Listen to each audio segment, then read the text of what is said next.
so much of your ministry is going to happen outside of the walls of your office.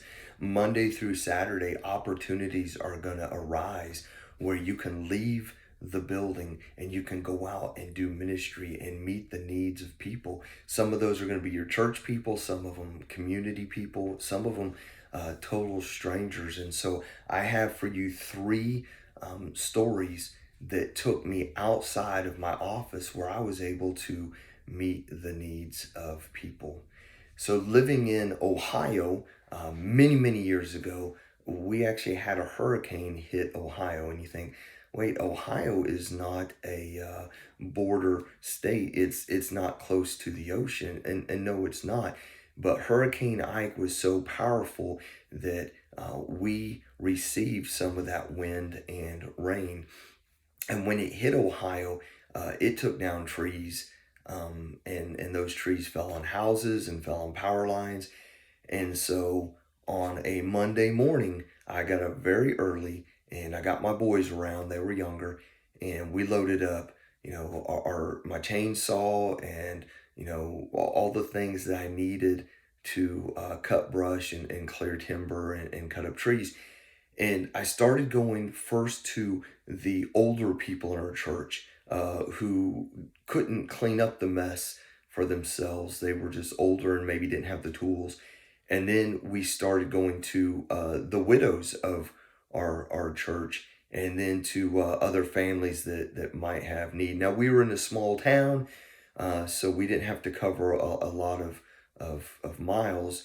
But in 2 days, our town didn't have, a lot of our town did not have power and electric. But in those 2 days, uh, Jordan, Justin, and I were able to help several church families. And we were able to cut up like 13 trees and brush and bushes and do a lot of ministry. And as we were working with our church families, other neighbors heard my chainsaw running, saw us working, and they would come over and say, "Hey, can you help?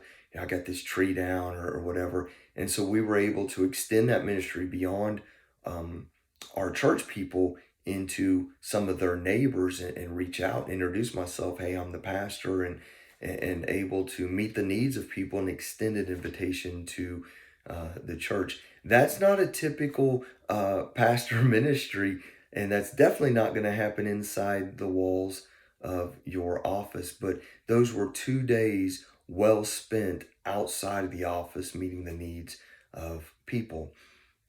I had a couple that, a great couple, young couple, dear friends of mine to this day. I love them very much. And they'd gotten to the point where they were going to move out of their house. Their kids were getting bigger. The house was too small. They needed more room. And so they bought a piece of property and they had made plans to build on this site. They were going to build their dream home. And before they ever broke ground, after they had secured the property, but before they even broke ground or anything, they invited Rhonda and I out one evening, and they wanted to dedicate their plot of land to the Lord, and pray over that. And so Rhonda and I went out, and we met with this couple, and some of their other family came out, and we walked the perimeter of their property, and they kind of showed me where the house was going to be and kind of where the front door was going to be.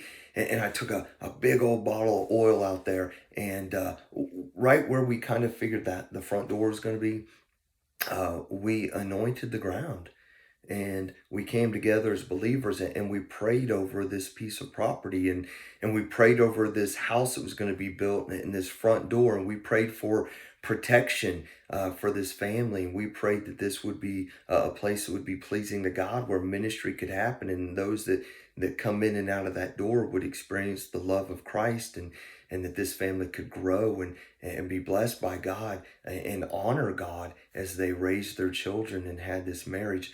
Again, that doesn't happen sitting at your desk in your office. It took me outside of the walls, but it was an amazing evening, and I will tell you that happened years ago, and God honored that time, and that family has been blessed and protected, and it's a God fearing family, and they've raised two amazing kids, and it's a wonderful, beautiful marriage, and they're still involved in the life of their church. The last story I have for you, I have a friend, and his name's Junior, and he's older, and he grew up fishing and just loved to fish, and he wanted to go fishing kind of one more time before he was unable.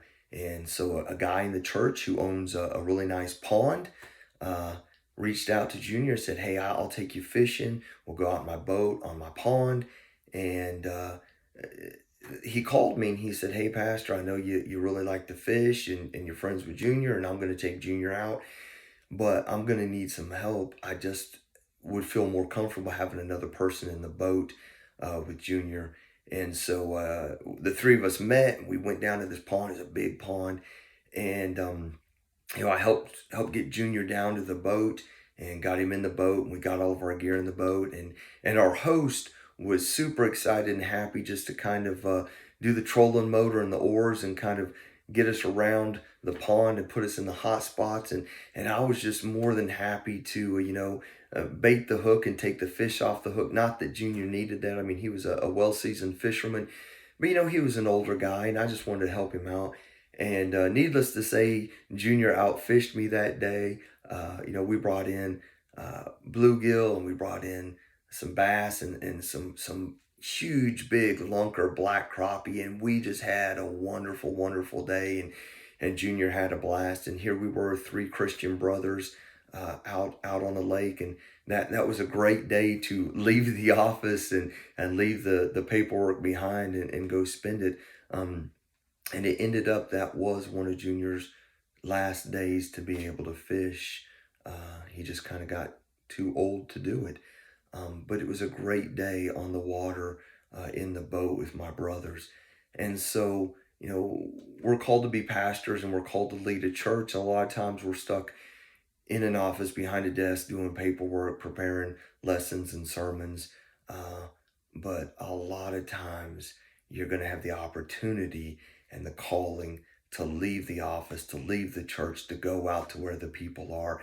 And some of them are just going to be great ministry opportunities where you can meet the needs of the people. So I would encourage you with eyes wide open to take every advantage and opportunity that you can to get out from the office and go and do the ministry that is calling you to meet the needs of the people that you're serving. Hey, I love you, and keep your eyes wide open.